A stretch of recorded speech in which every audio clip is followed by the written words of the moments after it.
ପଣ୍ଡିଚେରୀର ସମୁଦ୍ରକୂଳ ଅନେକ ସମୁଦ୍ରକୂଳଠାରୁ ଭିନ୍ନ। ସମୁଦ୍ରର ପାଣି ପର୍ଯ୍ୟନ୍ତ ଲହଡ଼ି ସହିତ ଖେଳିବା ପାଇଁ ଏଠାରେ ସୁଯୋଗ ବହୁତ କମ୍ ରହିଛି, କାରଣ ପାଣି ପରେ ପରେ ପଥରର ସୁବିଧା। ଏଠି ପଥର କଥା କୁହେ, ପଥର ଦିନ ରାତି ଧରି ଏହି ଜୁଆର ଓ ପଥର ଖେଳକୁ ଆନନ୍ଦରେ ଉପଭୋଗ କରିଥାନ୍ତି। ସମସ୍ତ ସହନଶୀଳତା, ସ୍ଥିରତା, ଏକାଗ୍ରତା ଏଗୁଡ଼ିକର ନିଦର୍ଶନ ଭାବରେ ଏହି ପଥର ଯୁଗ ଯୁଗ ଧରି ଏହି ସମୁଦ୍ର କୂଳରେ ନିଜକୁ ଅବସ୍ଥାପିତ କରିଛି। ଏହି ପଥର ଉପରେ ବସି ପଡ଼ିଲେ ଅନେକ ସ୍ଥିରତା ସମ୍ଭବ ହୁଏ ବୋଲି ଅନେକ ବିଶ୍ୱାସ କରନ୍ତି। ସନ୍ଧ୍ୟା ସମୟରେ ପର୍ଯ୍ୟଟକଙ୍କର ଭିଡ଼ ଧୀରେ ଧୀରେ ଲାଗି ରହିଛି ଏବଂ ସେହି ଭିତରେ ଆଜି ଯେତେବେଳେ ପରିବାର ସହିତ ଦେବାନ୍ୱେଷ ସହିତ ଏହି ପଥର ଗୁଡ଼ିକ ଉପରେ ଚାଲିବାର ଯାତ୍ରା ଆରମ୍ଭ କରିଛୁ, ସେତିକିବେଳେ କୃତଜ୍ଞତାରେ ହୃଦୟ ଭରିଯାଉଛି।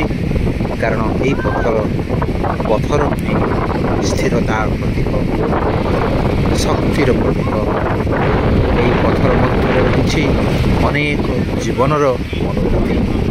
କେତେ ଯେ ସାଧକ ଏହି ପଥର ଉପର ଦେଇ ଯାଇଛନ୍ତି, କେତେ ଯେ ସାଧନା ଏହି ପଥର ଉପର ଦେଇ ବହିଯାଇଛି, କେତେ ଯେ ସ୍ଥିରତା ଲାଭ କରିଛନ୍ତି ସାଧକମାନେ ଏହି ପଥର ଉପରେ ବସି।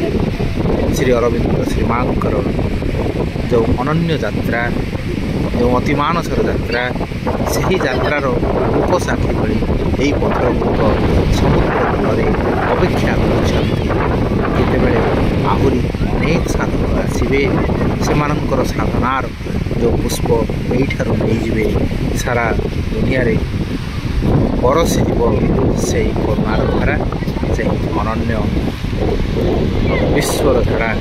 ଯେଉଁ ବିଶ୍ୱରେ ସ୍ୱର୍ଗ ପ୍ରତିଷ୍ଠିତ ହେବ, ସମସ୍ତେ ଆନନ୍ଦରେ ରହିବେ, ଚିରନ୍ତନ ଆନନ୍ଦ। ଚିତ୍ତ, ମନ, ପ୍ରାଣ ସବୁକିଛି ଆନନ୍ଦରେ ଭରିଯିବ। ସେହି ପ୍ରତିଶ୍ରୁତିକୁ ବହନ କରୁଥିବା ଏହି ସମୁଦ୍ରକୂଳ, ଆପଣ ବି ଆସନ୍ତୁ, ଏହି ପଥର ଉପରେ ବସନ୍ତୁ, ଶାନ୍ତିର ସହିତ ଜୁଆର ଭଟ୍ଟାର ଖେଳକୁ ଅନୁଭବ କରନ୍ତୁ ଏବଂ କହି ଉଠନ୍ତୁ ବନ୍ଦେ